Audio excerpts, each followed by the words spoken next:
Just before I started posting videos, I said to my boyfriend that I bet maybe within the first month of me making content, something will happen in the Amberverse, the whole thing will collapse, she'll disappear, and I'll have nothing more to say. And look what happened! The spotlight has shifted away from her, she can't take it, and she's flinging herself off the stage like she's dying in Act 3 of a tragedy. She can smell when the attention's at risk of being redistributed. She doesn't throw tantrums because people are mean. She throws tantrums because the narrative's getting away from her, and now she's left with nothing but a tear-stained ring light and a dwindling fanbase. But let's think about it. Her silence isn't exactly a content shortage. It's not the end of the season, it's just an intermission. Because while she may have ghosted, the mess she's left behind is still rich, layered, and perfectly archived. And let's not kid ourselves, she's gonna be back. She always comes back. Because Amberlynn needs YouTube like she needs sodium. Constantly, excessively, and in medically inadvisable amounts. So I don't think any of us are going to waste a single second mourning her absence. We can just spend the time sharpening our commentary, polishing our shade, and when she inevitably re-emerges, trembling behind a clickbait title and another half-truth, we'll all be waiting. Poised, prepared, and still extremely petty. So I thought maybe this time we'll just take a look at the little dramatic exit letter to herself. In her YouTube community, she issued a statement, a farewell note, a martyr's cry, a hissy fit disguised as vulnerability. It reads like the last page of a teenage diary, minus the self-awareness. So, let's dissect the anatomy of this public spiral dressed in false gratitude. Transparency is a concept she's heard of but never met. She opens with the bold declaration, I feel it's important to be transparent. Her version of transparency is translucent at best, see-through when it benefits her and fogged glass when it doesn't. You're not being transparent, Amber. You're being exposed, and now you're attempting to control the narrative, and you're still doing it badly. Then she plays the BPD card, now in holographic foil.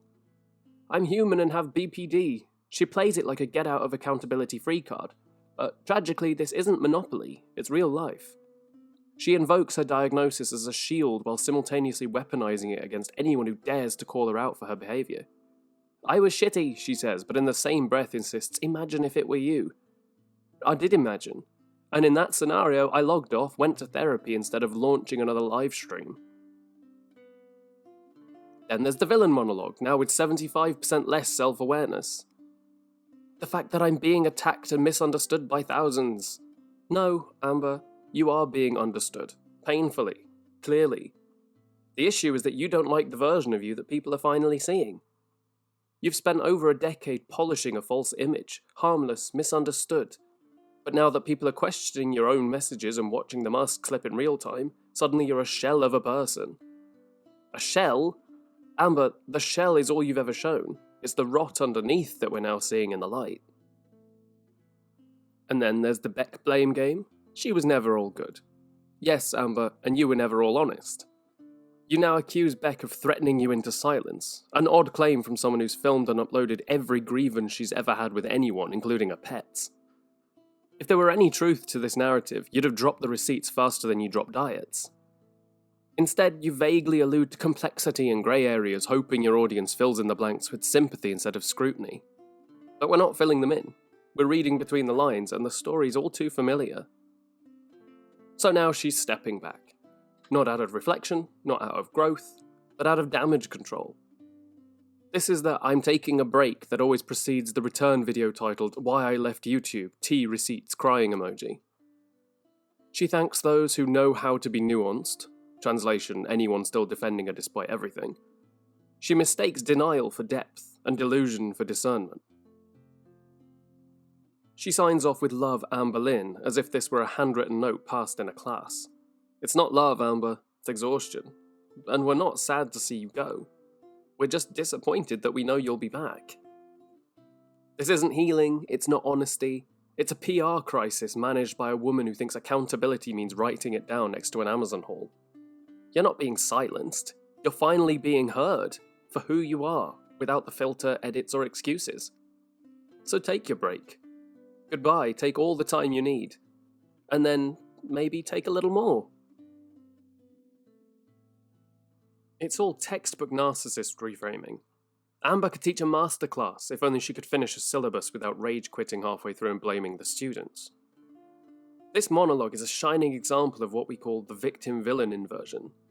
It's where the narcissist, having been caught, confronted, or mildly inconvenienced, casts themselves as a martyr crucified by the very people they've hurt. Suddenly it's not her behaviour that's the problem, it's our reaction to it.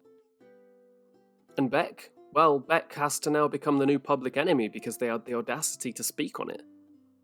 Amber is incapable of viewing herself through any lens other than misunderstood protagonist in a drama that no one else is qualified to narrate.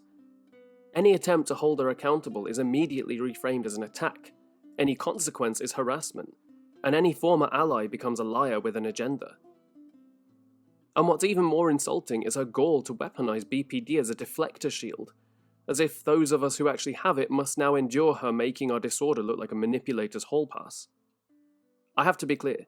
Having BPD does not make you a narcissist, but being a narcissist who fakes vulnerability through selective symptom theatre, that's Amberlynn Reid.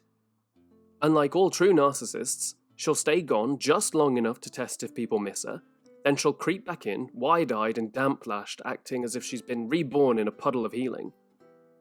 But we don't believe you, Amber. We know the cycle, we've got the receipts. And all of this is just the most poetic kind of downfall. It's the kind where the villain builds their own guillotine and then has the audacity to be shocked when the blade falls. She's not being attacked. She's being mirrored. And it turns out that the real monster was the reflection all along. Every tantrum she throws, every teary goodbye, every gaslit PR-coated sob story, it's just a desperate scramble to stay in control of the narrative. But she's not in control anymore. She hasn't been for a while and she knows it. Because for the first time, no one is buying what she's selling. The curtain has been pulled back. The wizard of woe is me is just a girl with a ring light and 1,000 excuses and no new ideas. And the best part is she chose every single part of this. She chose to mistreat people, to lie, to manipulate, to double down, to triple down, to gaslight an entire zip code. And now that the consequence casserole has come out of the oven, she wants to cry that it's too hot. Amber, you set the temperature yourself. You even preheated it. She's not suffering injustice. She's reaping the consequences. And we're merely observing the fallout with popcorn in hand and no sympathy left to give. So yes, it's pathetic and predictable, but it's also deeply, deeply satisfying.